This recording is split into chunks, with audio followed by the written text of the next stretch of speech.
Dios le bendiga, mis hermanos. Damos gracias al Amén. Señor por la oportunidad que nos permite estar reunidos a la distancia para aprender de su palabra. Bendice, Señor, este momento. Bendice a cada uno de los que se conectaron y bendice, Padre de la Gloria, a cada uno de los que se van a conectar. Padre, danos un corazón dispuesto a recibir un espíritu, Padre, que pueda entender cada cosa que tú vas a explicar en esta noche, Padre. Que sé tú utilizando al profesor de esta noche y la clase que van a explicar, Señor. Y danos sabiduría y discernimiento, Señor, para entender todo lo que se va a explicar en esta noche, Señor. Estamos en esta clase porque necesitamos conocer de ti, Señor, porque queremos conocerte cada día más, porque no queremos seguir caminando a ciega, Padre, porque hay demasiado engaño, Espíritu Santo, en las redes, Señor. Y por eso queremos fortalecernos, porque tu pueblo perece, Padre, por falta de conocimiento. Queremos conocerte cada día, queremos caminar en tus estatutos, queremos que sea tú nuestra guianza, Espíritu Santo. Por eso, Señor, sé tú usando el instrumento de esta noche, Padre, para la exposición de la clase.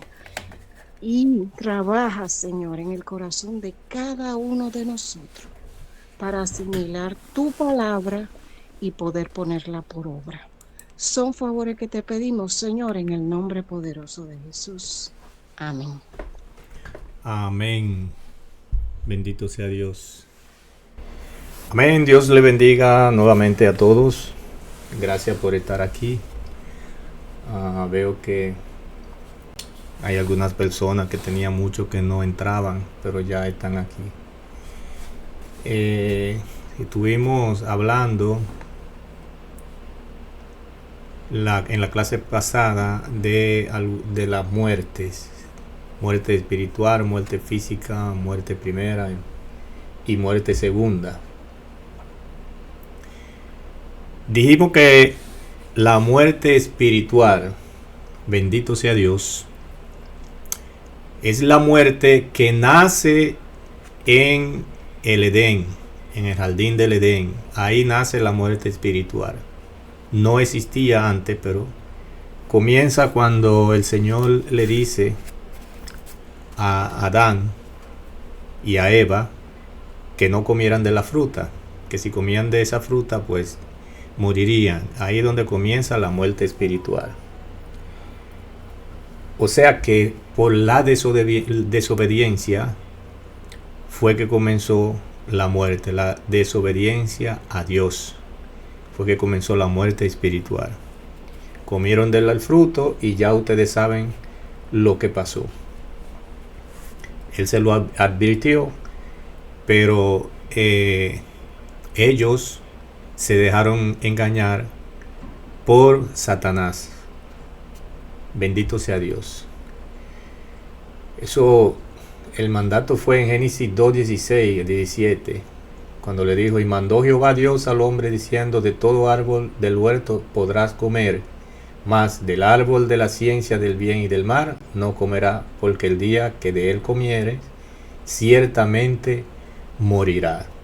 La serpiente vino, los engañó, y ahí fue que comenzó la muerte espiritual. Y vio la mujer que el árbol era bueno para comer y que era agradable a los ojos y árbol codiciable para alcanzar la sabiduría, y tomó de su fruto y comió y dio también a su marido, el cual comió así como ella. Esa muerte nos alcanza a todos nosotros. No importa, desde que estamos en el vientre ya nosotros somos herederos de esa muerte. O sea que nosotros nacemos y nacemos ya en pecado. Pero le expliqué que un niño que no tiene conocimiento, si muere, va al cielo, va al reino de Dios, porque no tiene conocimiento todavía. No es que no sea pecador, sino que no tiene el conocimiento. Por lo tanto, es del Señor. Dice el Señor: dejen que los niños vengan a mí, porque de ellos es el reino de los cielos. Ahora, inmediatamente que ese niño ya tiene conocimiento de lo que es el bien y el mal, entonces ya necesita un arrepentimiento. Necesita nacer de nuevo, porque ya queda automáticamente muerto espiritualmente. Si muere y no ha tenido un arrepentimiento, pues no entra al cielo. Como dijo el Señor Jesús a Nicodemo, es necesario nacer de nuevo, es necesario nacer del agua y del espíritu. Y ese nacimiento es cuando nosotros venimos al Señor, nos convertimos, nos arrepentimos, ahí donde nacemos de nuevo. Esa es la muerte espiritual. Y cuando habla del agua, pues está hablando del bautismo en agua, que simboliza muerte y resurrección. Cuando sumergen a la persona al agua, significa que allá abajo deja todo la vida pasada, y cuando sube, pues nace de nuevo. Significa muerte y resurrección, es un simbolismo. Entonces, eso es la muerte espiritual. Tenemos lo que es la muerte física. La muerte física es la desintegración de cuerpo, alma y espíritu. Lo explicamos muy bien la semana pasada. Desintegración de cuerpo, alma y espíritu.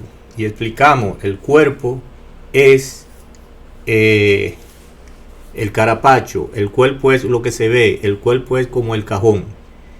El cuerpo, cuando sucede lo que es la desintegración o la muerte física, el cuerpo va a la tierra, al polvo, como dice la palabra.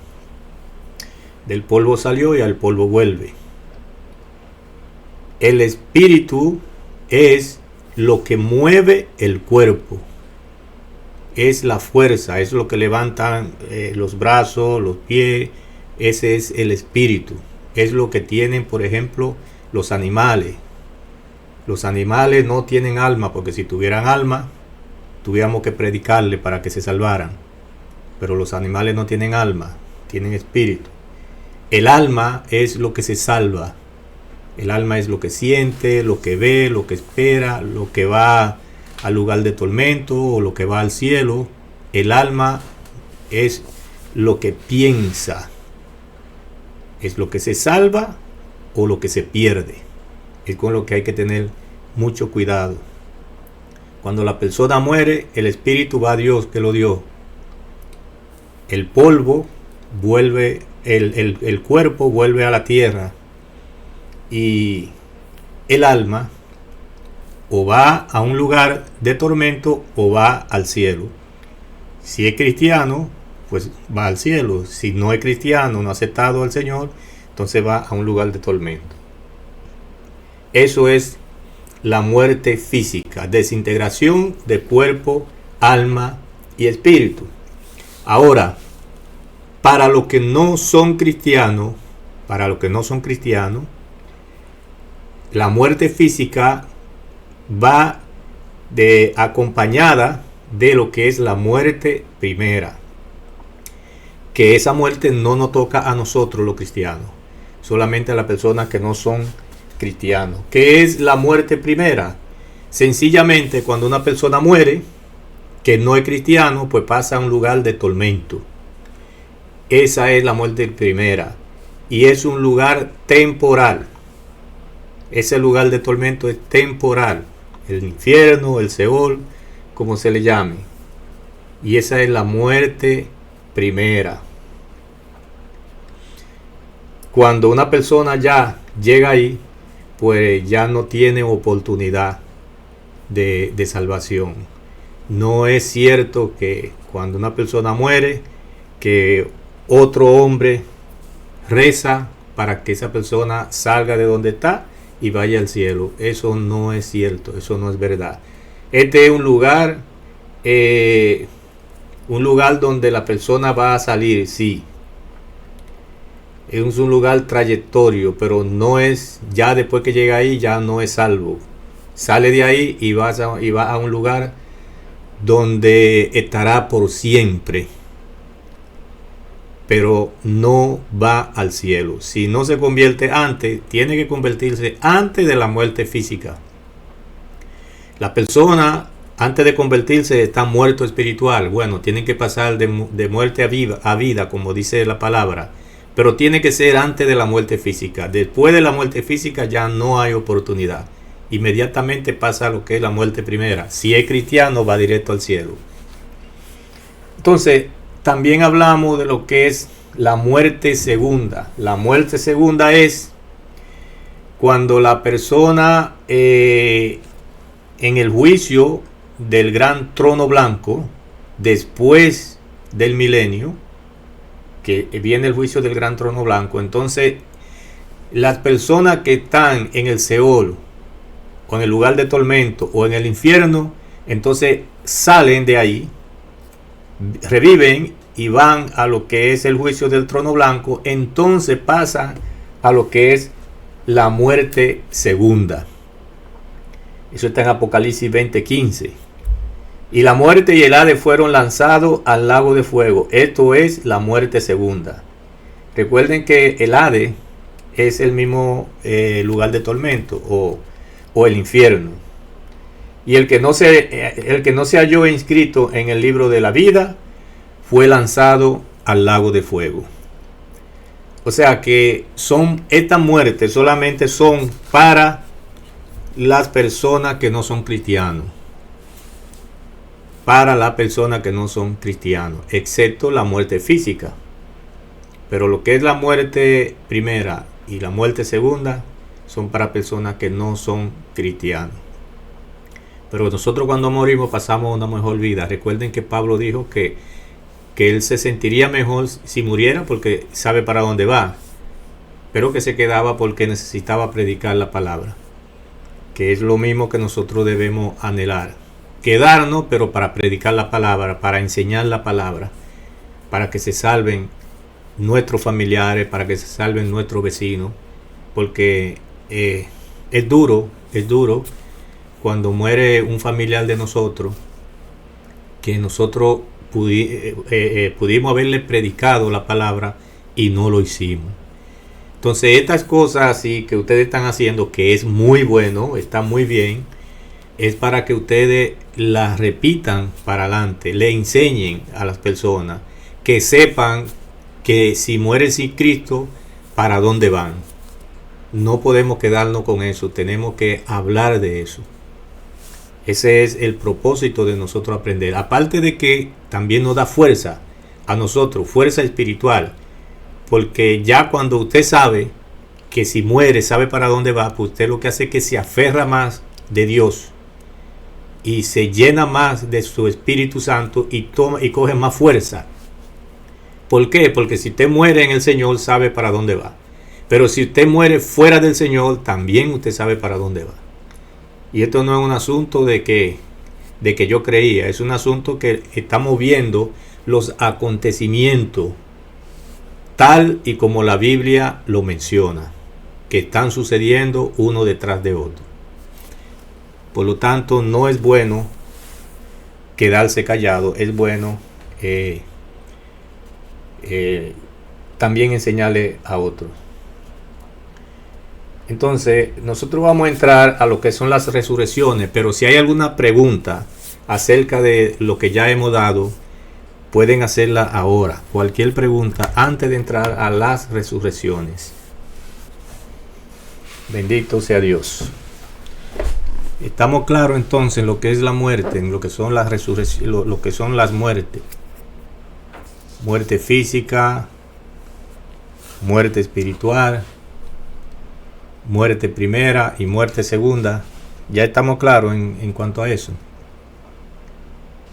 Yo voy a coger un día y voy a comenzar a hacer preguntas, a ver si es cierto eso. Travieso, me quitaste las palabras de la boca, digo yo, es una pregunta de verdad. Sí. Me estaba riendo, pero estoy haciendo algo y la hermana Hilda, viste que aprendimos todo, digo yo, ay Dios mío, que haga preguntas de él. Sí, no, hoy mismo puedo hacer una, por ejemplo, yo puedo hacer una a Mayra Rebeca, a ver que me defina una de la muerte, una jovencita que hay por ahí. Amén. Una de las muertes está la muerte física. Ajá. Es cuando el cuerpo cuando ya el cuerpo no tiene vida. Ajá. Pero ¿cómo sucede eso? ¿Cómo sucede? Cuando ya no estamos en esta tierra. Ujú.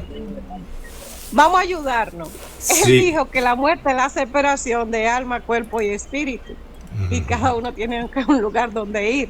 El espíritu a Dios que lo dio, el cuerpo que el caparazón al polvo de donde salió. Y lo que tenemos que asegurar es el alma, que es realmente la que se puede perder. Tenemos que luchar por mantener nuestra salvación y estar en el libro de la vida. Amén. Gracias, hermana Hilda, por ayudar a la hija mía, a Mayra Rebeca Travieso. Sí, así mismo es. La muerte física es la separación de cuerpo, alma y espíritu. Y ya hablamos a dónde va. Ya la hermana Hilda dijo a dónde va cada una de esa parte. No es como Dios, es muy diferente. Es muy diferente que Dios es Padre, Hijo y Espíritu Santo. Pero son una persona. Ellos pueden separarse, ellos pueden estar aquí, allá, están juntos, donde quiera están juntos. No como el hombre, que el hombre está formado. Dios no está formado. El hombre está formado de cuerpo, alma y espíritu y no pueden separarse. Tienen que estar juntos siempre. Porque tan pronto se separan, ya sucede lo que es la muerte física. Amén. Entonces, vamos a comenzar con lo que son las resurrecciones. Existen dos resurrecciones, una para vida eterna y otra para condenación eterna. Todo el mundo va a resucitar. Todo el mundo va a resucitar. Existe una primera resurrección y una segunda resurrección. La primera somos nosotros en el rapto de la iglesia. Los muertos cristianos resucitarán. Y lo que estemos vivos, seremos transformados, si es que estamos vivos. Yo espero que sí, que el arrebatamiento sea pronto. Y que estemos vivos, entonces seremos transformados, que es como si fuera una muerte y resurrección, para poder ver al Señor, porque en este cuerpo no lo podemos ver. Tenemos que ser transformados. Bendito sea Dios. En Daniel 12:2 dice: y muchos de los que duermen en el polvo de la tierra serán despertados, unos para vida eterna y otros para vergüenza y confusión perpetua. Aquí está hablando Daniel de las dos muertes. Uno para vida eterna. Esos son los que resucitarán en el rapto de la iglesia, en el arrebatamiento, y los que resucitarán al final de la gran tribulación. O sea, los que no se dejaron poner el sello. Eso será para vida eterna. Y los otros, para vergüenza y confusión perpetua, será 1000 años o 1007 años después del arrebatamiento. ¿Cuándo será eso? En el juicio del gran trono blanco, como hablamos ahorita. Ahí será la resurrección de las personas que no aceptaron al Señor. Eso será para vergüenza y confusión perpetua. Tenemos un versículo. Ese versículo es porque los santos del Antiguo Testamento conocen de la resurrección, porque Daniel está en lo que es el Antiguo Testamento. Entonces esas personas conocen de lo que es la resurrección. Lo que ellos no conocen es lo del rapto o el arrebatamiento de la iglesia, porque en el Antiguo Testamento no se conoce el arrebatamiento. Se conoce después que Cristo vino, murió, y entonces él fue que habló de esto. Pero en Juan, en el Nuevo Testamento, sí nos habla también casi lo mismo que dice Daniel. En Juan 5, 28 al 29 dice: no os maravilléis de esto, porque vendrá hora cuando todos los que están en los sepulcros oirán su voz. O sea, van a ser prácticamente lo mismo que está diciendo Daniel. El 29 dice: y los que hicieron lo bueno saldrán a resurrección de vida, mas los que hicieron lo malo a resurrección de condenación. O sea que uno resucitarán para vida y otros resucitarán para condenación eterna. Todos tienen que resucitar, mis hermanos. Los únicos que no resucitan somos los que quedemos en el arrebatamiento, pero somos transformados. Pero todos tienen que resucitar. Esos muertos, porque me hicieron una pregunta muy, muy importante. Esos muertos que resucitan, que se resucitan, o mejor dicho, esas personas que mueren en Cristo van directo al cielo. Esas almas van directo al cielo. Todas esas almas de los cristianos que mueren van al cielo. Ahora, esas almas en el arrebatamiento bajan nuevamente para encontrar sus cuerpos. Para encontrar sus cuerpos. ¿Por qué? Porque todos tienen que tener una muerte. Ahora, cuando entran, que ellos resucitan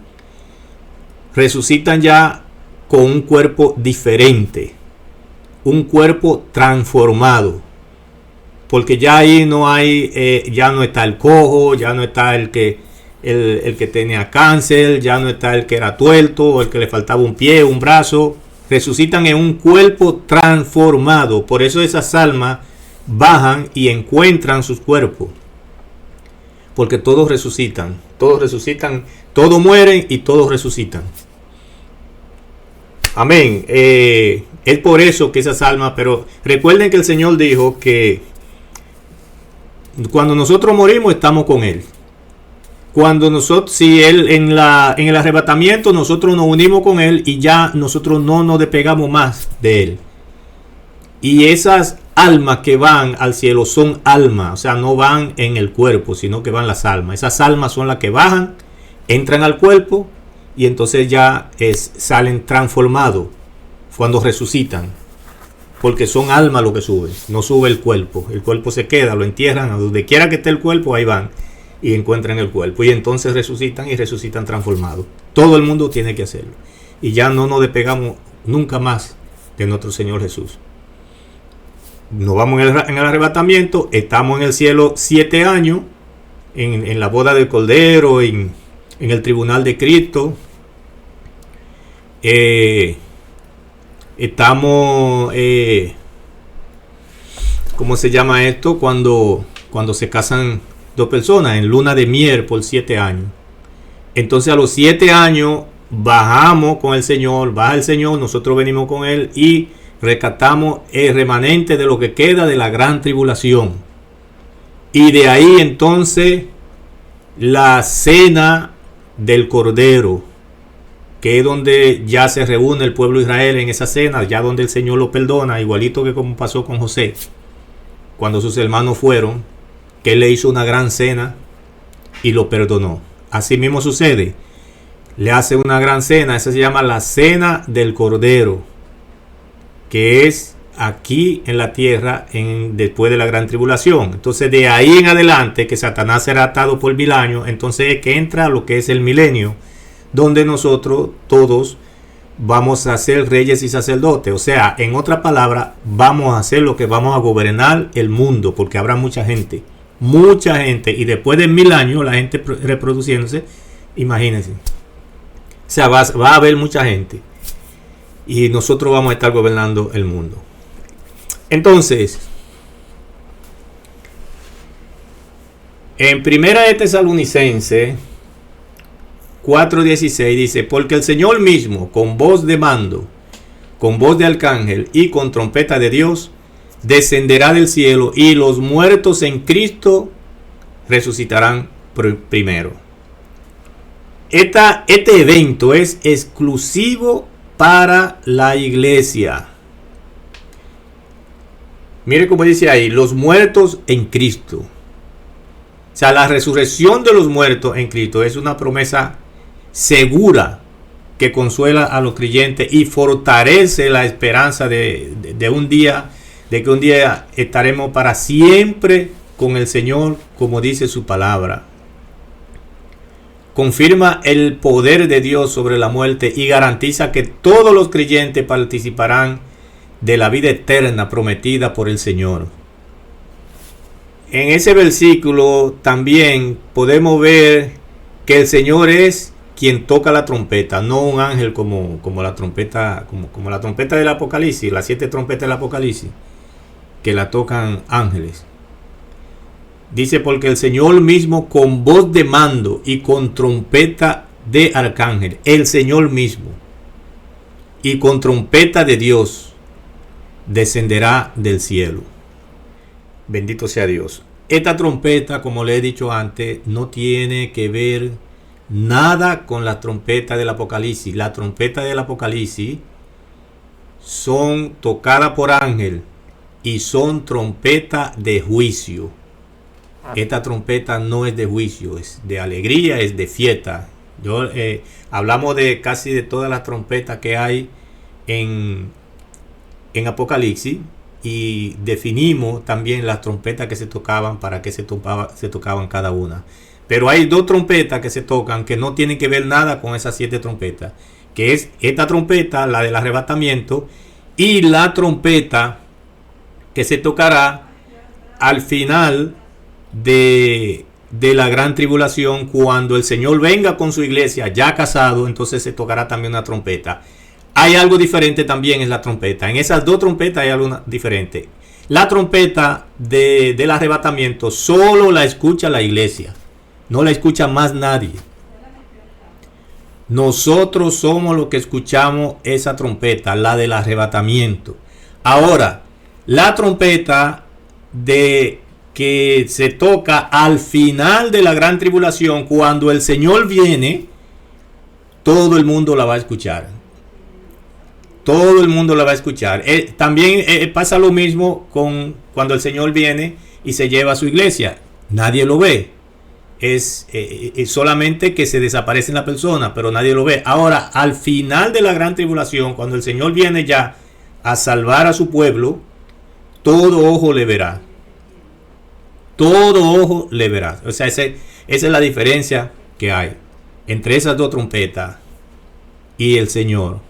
El Señor viene por su iglesia, nadie lo va a saber, nadie sabe cuándo Él viene. Y cuando nos vayamos todos, pues no se va a saber cómo pasó eso, porque nadie lo va a ver. Pero al final de la gran tribulación sí lo va a ver todo el mundo cuando Él venga. ¿Qué sucederá en el arrebatamiento? Vuelvo y le digo. Número 1, vienen las almas de los muertos en Cristo. Oiga bien, y eso sucede en fracciones de segundo, todo esto que le voy a decir. Número 2, se levantan los cuerpos de donde quiera que estén. Bendito sea Dios. Donde quiera que haya un cuerpo, no importa que esté en el agua, no importa que lo hayan incinerado, no importa que esté hecho un polvo, ahí va a levantarse un cuerpo. O sea, ahí va el alma y se levanta con ese cuerpo, pero ya transformado. Número 3, todos esos cuerpos se levantarán sano y completo. O sea, ahí no va a haber, ni siquiera va a haber viejito. Dicen por ahí, los estudiosos, dicen que el más viejo tendrá unos 33 años, que fue a la edad que murió Cristo. Bueno, eso no lo dice la Biblia. Eso lo dicen por ahí los que estudian mucho. Pero yo sé que no va a haber viejito, porque una persona ya que haya muerto de 80, 90 años, no creo que se levante así. Se va a levantar con un cuerpo transformado. Y no creo que haya viejo en ese tiempo. Número 4. Nosotros, los que quedemos vivos, seremos transformados. Todo eso va a suceder en un abrir y cerrar de ojos. Y número 5, seremos levantados a las nubes para recibir al Señor en el aire. O sea, nosotros vamos a ser levantados. Recuerden que hay 3 cielos. Seremos levantados. Y en el segundo cielo recibimos al Señor, porque el Señor no baja a la tierra, ni tampoco nos espera en el segundo cielo. Eso yo se lo expliqué en lo que es la boda del Cordero. Nosotros vamos y recibimos al novio en el segundo cielo. Entonces ahí es que viene el casamiento y ahí es donde viene los 7 años que vamos a estar allá celebrando en luna de miel. Vienen las almas de los muertos en Cristo, se levantan los cuerpos de donde quiera que estén, los cuerpos se levantarán sanos y completos. Nosotros, lo que quedemos vivos, seremos transformados y seremos levantados a las nubes para recibir al Señor. Ese es uno de los milagros más grandes del mundo que va a suceder, porque eso sucederá en un abrir y cerrar de ojos, como dice la Biblia. Todo eso, o sea, será un milagro espectacular, grandísimo, porque sucederán muchas cosas y eso es y pasó ya todo eso. Bendito sea Dios, y gracias a Dios que nosotros tenemos ese conocimiento. Todo eso va a suceder, lo dice la palabra de Dios. Aleluya. Bueno, entonces hay algo que quiero explicarle, y es los que son los milagros bíblicos de resurrección temporal que sucedieron tanto en el Antiguo Testamento como en el Nuevo Testamento. Tenemos, por ejemplo, Segunda de Reyes 4:18 al 37. No podemos, vaya, si ustedes quieren, y sería muy bueno que ustedes apunten esa cita, porque no la podemos leer, son citas muy largas. Quizá leamos algunas, pero no todas, porque son citas muy largas. Estos milagros de resurrección sucedieron, pero recuerden que no son igual que los milagros con la resurrección de la que estamos hablando ahora. Sucedieron tanto en el Antiguo Testamento como en el Nuevo Testamento. Por ejemplo, aquí tenemos la resurrección del hijo de la Sunamita por el profeta Eliseo. Recuerden esa parte ahí. Eso está en Segunda de Reyes. También tenemos la de Elías cuando resucitó al hijo de la viuda de Sarepta. Está en Primera de Reyes 17 al 24. Esa resurrección fue la primera resurrección que registra la Biblia. Este es un dato también que ustedes pueden apuntarlo por ahí, para que cuando vengan el examen no se quemen. Esa fue la primera resurrección que registra la Biblia.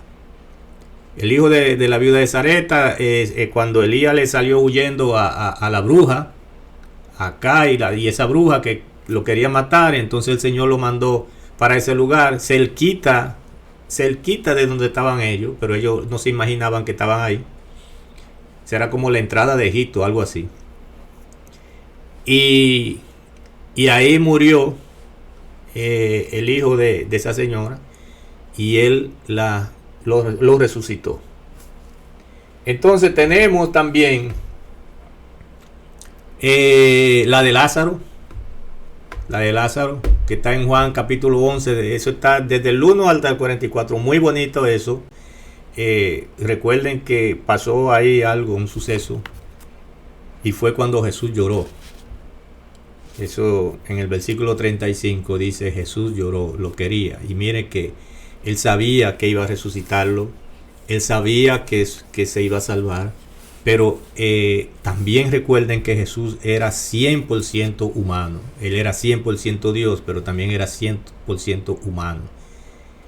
Por eso cuando un familiar de nosotros muere, que nos duele tanto, lloramos, porque nosotros somos humanos, aunque somos cristianos, sabemos para dónde va nuestro familiar, si es cristiano y todo eso, pero aún así nos duele. Y el ejemplo lo tenemos ahí con Jesús. Por eso nosotros acompañamos siempre a los familiares cuando muere alguien, porque sabemos el dolor que siente. Es que somos humanos. Entonces ahí también tenemos una resurrección. Tenemos también en Mateo 27, 52, 53, que fueron los que resucitaron cuando Jesús murió. Este versículo es muy importante, y este sí lo podemos leer porque es corto. Son 2 versículos, pero es muy importante. Dice: Y se abrieron los sepulcros y muchos cuerpos de los santos que habían dormido se levantaron. Y saliendo de los sepulcros, después de la resurrección de él, vinieron a la santa ciudad y aparecieron a muchos. Esos son de los... esas son de la profecía doble, como le llamamos. Profecía doble. Porque toda la profecía o la mayoría, yo diría que el 99% de las profecías que están en los 7 años de tribulación se cumplen antes de la tribulación, antes de esos 7 años. O se cumplieron ya, o se están cumpliendo, o se van a cumplir. Todas esas profecías de los 7 años. Por ejemplo, esta es la que cuando el Señor venga en el arrebatamiento, se levantarán los muertos. Aquí, cuando el Señor murió, se levantaron muchos de la tumba y salieron y caminaron. Dice ahí, y aparecieron a muchos. O sea, son profecías dobles. Profecía que esta se cumplió ya y se va a cumplir en el arrebatamiento. Que ya es casi parte de lo que es los 7 años, porque ahí mismo comienza lo que son los 7 años aquí de tribulación y comienzan los 7 años allá en el cielo con nosotros, en lo que es la boda y en lo que es el tribunal, o sea, en la luna de miel. Este es el comienzo. Entonces esto es muy importante, pero todas estas personas murieron. Y tenemos en Segunda de Reyes 13, 20, 21 el cadáver que tocó los huesos de Eliseo. ¿Recuerdan? Que bueno, vamos a leerlo. Y murió Eliseo y lo sepultaron entrando el año. Vinieron bandas armadas de Moabita a la tierra. Y aconteció que al sepultar unos a un hombre, súbitamente vieron una banda armada y arrojaron el cadáver en el sepulcro de Eliseo. Y cuando llegó a tocar el muerto, los huesos de Eliseo revivió. Y cuando tocó los huesos de Eliseo, revivió y se levantó sobre sus pies. O sea, en ese tiempo que estaban en guerra con los moabitas, con la gente de Moab, vieron como una patrulla que andaba por ahí y ellos estaban enterrando un muerto. Y al verlo, pues tiraron el muerto en un sepulcro, que a lo mejor ellos no sabían que era el sepulcro de Eliseo. Tiraron ese muerto ahí, parece, y a lo mejor para esconderse, para que no lo vieran. Y resulta que ese sepulcro era el de Eliseo, el del profeta. Y cuando tocó los huesos de ese sepulcro, la persona revivió. ¿Qué vemos aquí también en esta parte? Bueno, aquí vemos lo que habla mucho de la fe. Porque hay muchas personas que supuestamente tienen el don de fe. Y supuestamente oran por los enfermos y los enfermos inmediatamente se sanan. Pero entonces la mayoría de esas personas que tienen esos dones, supuestamente, cuando oran por la persona y la persona no se sana, dicen que la persona no tiene fe. O sea, ellos no dicen que son ellos, sino que la otra persona no tiene fe y que por eso no se sana. Aquí, en cuanto a eso, puede que es verdad que lo de la fe, debe de tener fe ambas personas. Pero muchas veces no es por la otra persona. Muchas veces es por la misma persona que está orando, que es que a lo mejor le hace falta fe o no tiene ese don que dice. Porque miren, aquí, en esta parte aquí, no podemos hablar de fe. Porque los que tiraron el cadáver no estaban orando para que reviviera. Y tampoco Eliseo estaba orando. Simplemente el cadáver tocó los huesos y revivió. O sea que aquí no podemos decir, no, es que no tenía fe el cadáver o tenía fe lo que lo tiraron. Eso no lo podemos decir, porque eso sucedió simplemente porque vieron esa patrulla, tiraron ese cadáver para esconderse sucedió que era Eliseo y revivió el cadáver. Aquí se trata del poder de Dios. Perdón, eso Ok, iba a decir.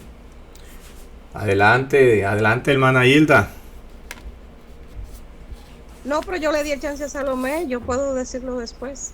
Sí, no, diga usted y después hable Salomé también, que aquí estamos para hablar todo. A ese punto iba, que exactamente a veces no se sana porque yo ore o porque otra persona ore, o porque haya fe o porque no haya fe. Ahí está la soberanía de Dios, que Él hace como Él quiere, cuando Él quiere y con quien Él quiere. Cuando habla el ejemplo del que nació ciego, le preguntaron sus discípulos quién pecó, este o su padre. Y el Señor simplemente le responde, no es que haya pecado él o su padre, sino que para que la gloria de Dios se manifieste, él nació así. Así es, sí. Esa historia la pueden leer en Juan 9. Esa es muy bonita historia. Es cierto. Es para que la gloria, porque ese es el poder de Dios. Así como dice mi hermana Hilda, el Señor utiliza a quien Él quiera. O sea que no es lo que nosotros queramos, ni tampoco lo que nosotros el nombre que nos queramos dar. Es que el Señor utiliza a quien Él quiera. No importa que sea una persona que casi ni la miren. Él usa a quien Él quiera. Porque usó un cadáver, los huesos de Eliseo, para revivir esa persona. Amén. Mi hermana Salomé.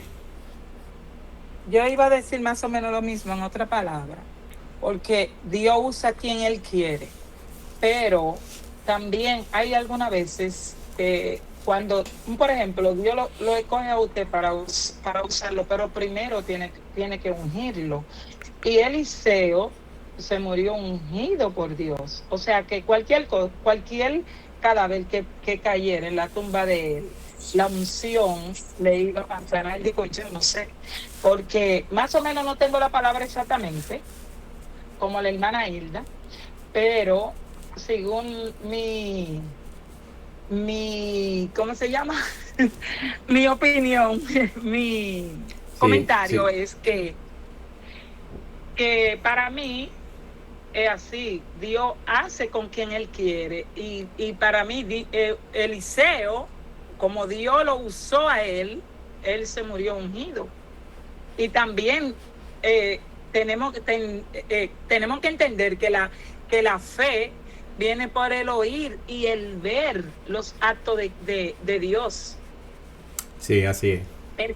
Entonces, si por ejemplo, ellos fueron y tiraron el cadáver para no ser apresados por los policías en la tumba de Eliseo, algo quería Dios con esos personajes cuando revivieran. Sí, ellos lo dejaron caer y el muerto tocó por coincidencia, los huesos de Eliseo. Sabemos que Eliseo tenía doble porción, pero había una profecía de que Eliseo haría más milagro que Elías. Ese fue el último milagro que hizo Eliseo, y ahí se cumple la profecía de que él iba a hacer más milagros. Iba a hacer, ya. Sí, él hizo más milagros, eso es verdad, sí. Bueno. Amén. Entonces, también tenemos a Eutico. ¿Recuerdan a Eutico? El que se cayó del tercer piso y Pablo lo resucitó. Dice en Hechos 27 al 12, lo vamos a leer también. El primer día de la semana, reunidos los discípulos para partir el pan, eso ya era como una santa cena, antes de Pablo irse. Pablo les enseñaba habiendo de salir al día siguiente, y alargó el discurso hasta la medianoche. Óigame, pero era un predicador manga larga. A la medianoche, ahí fue donde le pasó lo que le pasó a Eutico. Y había muchas lámparas en el aposento alto donde estaban reunidos, y un joven llamado Eutico, que estaba sentado en la ventana, rendido de un sueño profundo, por cuanto Pablo disertaba largamente, vencido del sueño, cayó del tercer piso abajo y fue levantado muerto. Entonces descendió Pablo y se echó sobre él, y abrazándole dijo: no os alarméis, pues está vivo. Después de haber subido y partido el pan y comido, habló largamente hasta el alba, y así salió, llevando al joven vivo, y fueron grandemente consolados. Y mire, hasta después de eso, Pablo continuó predicando, y dice que predicó hasta el otro día, porque el alba es ya la claridad del sol cuando va a salir en la mañana. Entonces él predicó hasta la mañana, hasta la madrugada, o hasta la mañana ya. Predicó el día entero. Ese sí es verdad que era manga larga. Varón, pues hubieron 3 resucitaciones de la misma forma. Uno Elías acostándose encima de él, uno de Eliseo acostándose de la viuda de Sarepta, y Pablo de Eutico. Sí, y hubieron más. Yo pasa que no vamos a buscar, pero hubieron más en Hechos, en el Nuevo Testamento, resurrecciones. Pero esas fueron así más o menos igual. Sí. Bueno, vamos a hablar, ya esas resurrecciones son diferentes a las que vamos a hablar, porque esas resurrecciones no se quedaron. Ellos resucitaron, pero murieron. Entonces no es de esa resurrección que vamos a hablar. Vamos a seguir en lo que estábamos. Miren, el segundo grupo de los que resucitan. El primer grupo es en el arrebatamiento, los que murieron. O sea, eso es del arrebatamiento, de la resurrección de la persona que van a ser salva. El segundo grupo son los mártires, los santos del Antiguo Testamento, los decapitados por causa de Jesús, que no adoraron la bestia y su imagen y no se pusieron el sello. En Apocalipsis 24 dice: y vi tronos, y se sentaron sobre ellos los que recibieron facultad de juzgar, y vi las almas de los decapitados por causa del testimonio de Jesús y por la palabra de Dios, los que no habían adorado a la bestia ni a su imagen, y que no recibieron la marca en su frente ni en sus manos, y vivieron y reinaron con Cristo 1000 años. Entonces, esta persona que resucitaron al final de la gran tribulación, ellos participan en lo que es el milenio. Ellos no participan en la boda del Cordero, no participan en el tribunal de Cristo, pero sí participan en lo que es la cena del Cordero y lo que es el milenio.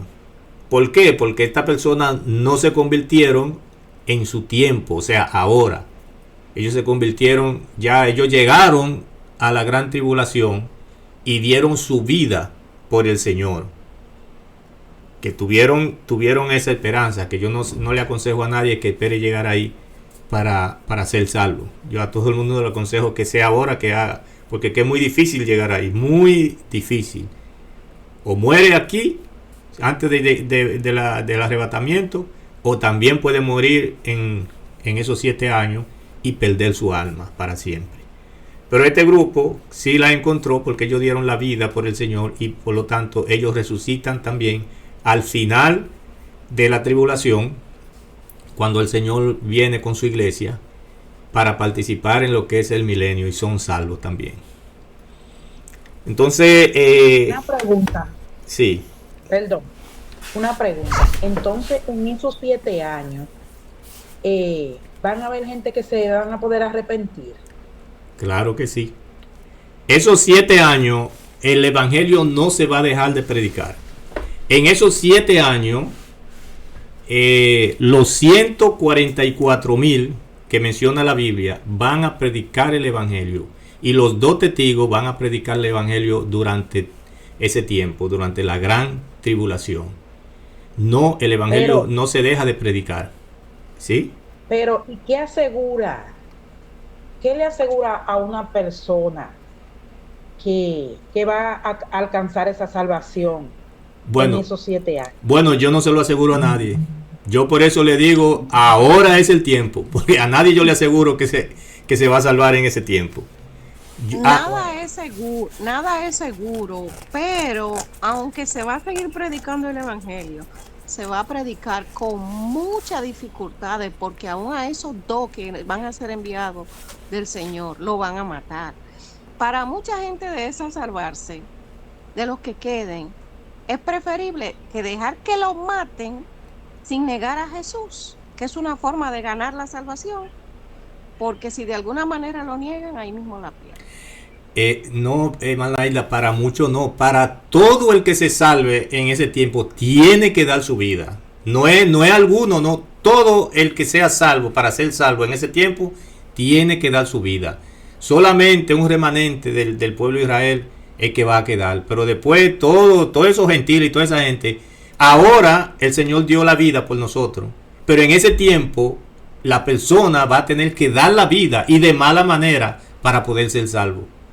Porque si no acepta ponerse el sello, lo decapitan, le matan a su familia enfrente. O sea, buscan la forma de que acepte. Porque no es que van a hacer y que, no, que lo van a matar y ya, y listo. No. Van a agarrar lo que más usted quiera. Usted va a tiene hijos, bueno, pues agarran y le dicen, bueno, pues matamos a tu hijo al frente en una plaza pública, lo degollan o le disparan adelante. No tiene que aceptar el sello, o si no lo matamos.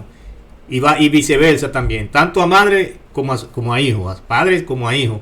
Entonces no es que va a ser tan fácil, no es que tampoco va a ser de que, no, que mátenme y ya me voy con el Señor. No, van a sufrir mucho para poder encontrar la salvación.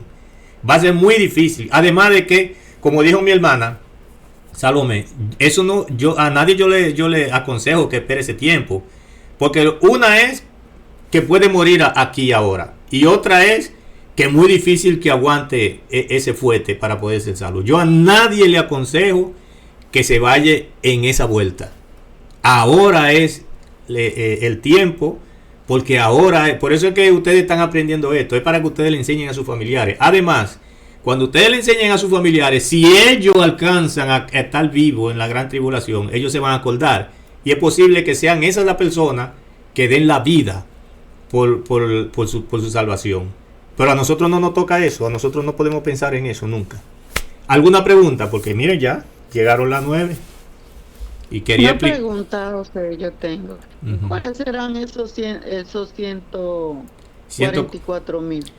Esos 144,000 son personas exclusivas, escogidos por Dios para que prediquen el evangelio. Cuando el arrebatamiento venga, lo primero que va a hacer el Señor es sellarlo. O sea, ellos van a estar sellados por el Espíritu Santo para que el anticristo no pueda tocarlo.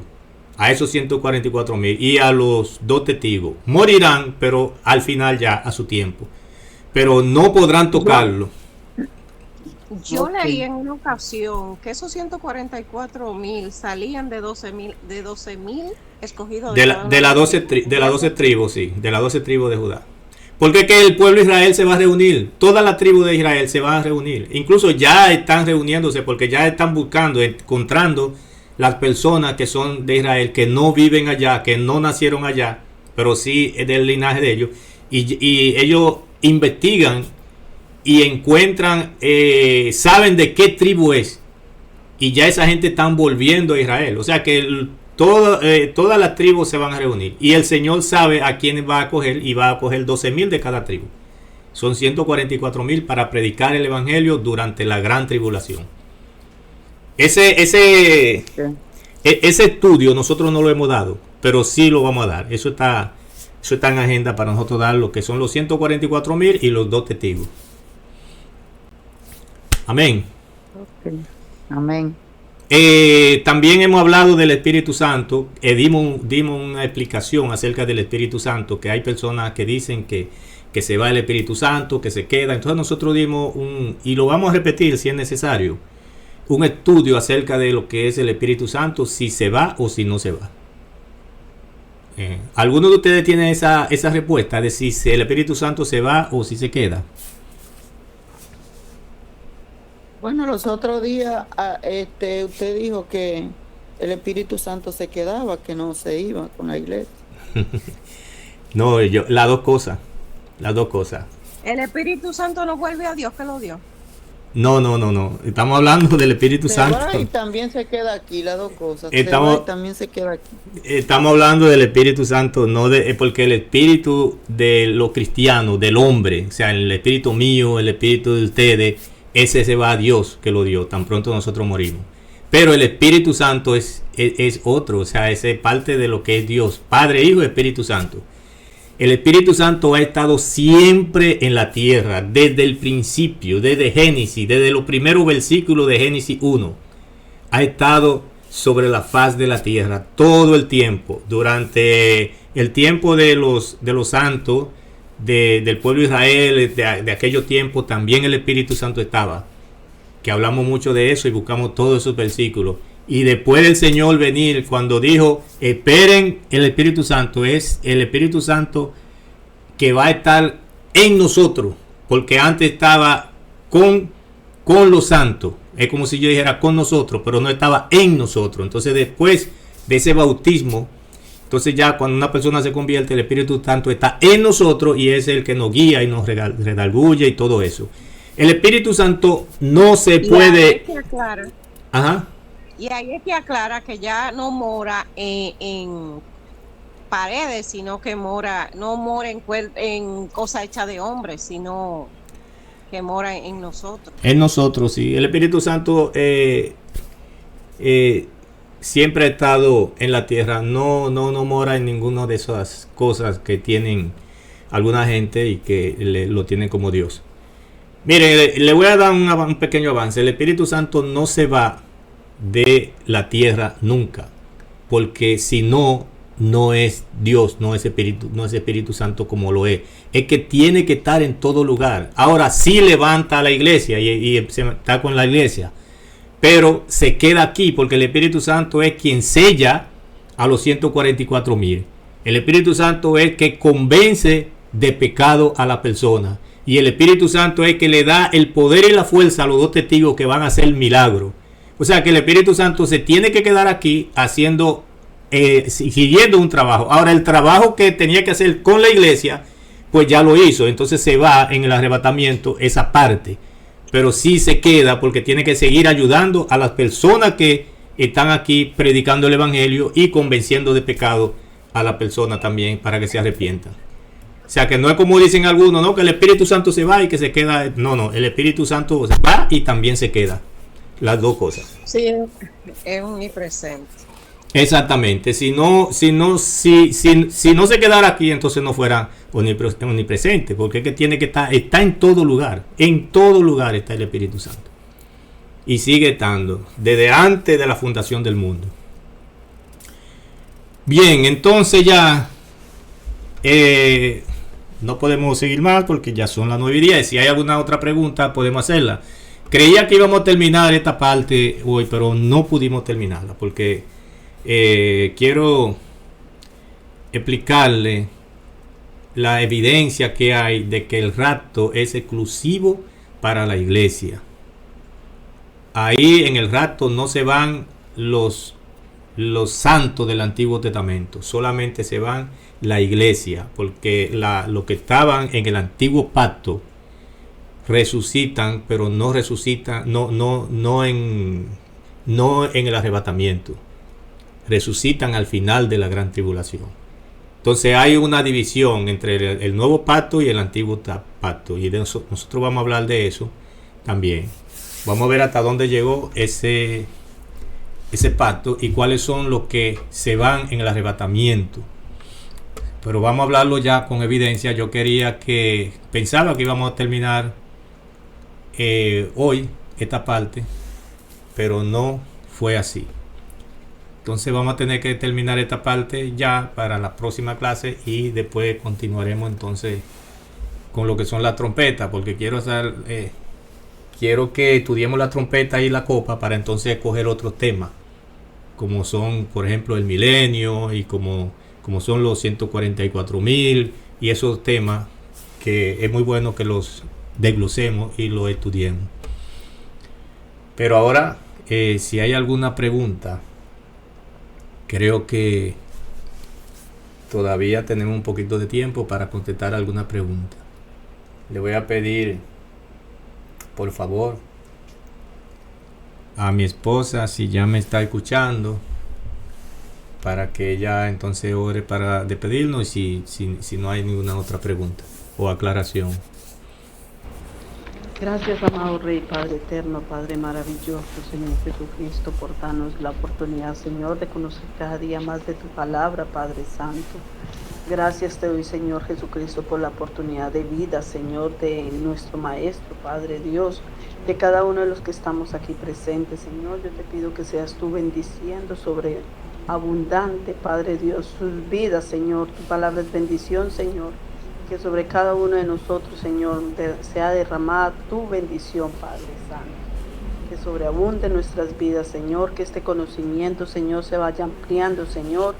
Y Padre, que podamos, Señor Jesucristo, compartirlos con amor y con denuedo, Señor, a otras personas.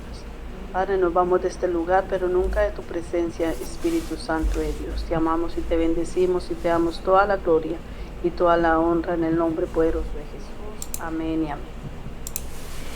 Amén, Amén. amén. Dulces, Amén, dulces amén. para Dios le todos. bendiga. Don Travieso, no te puedes quejar.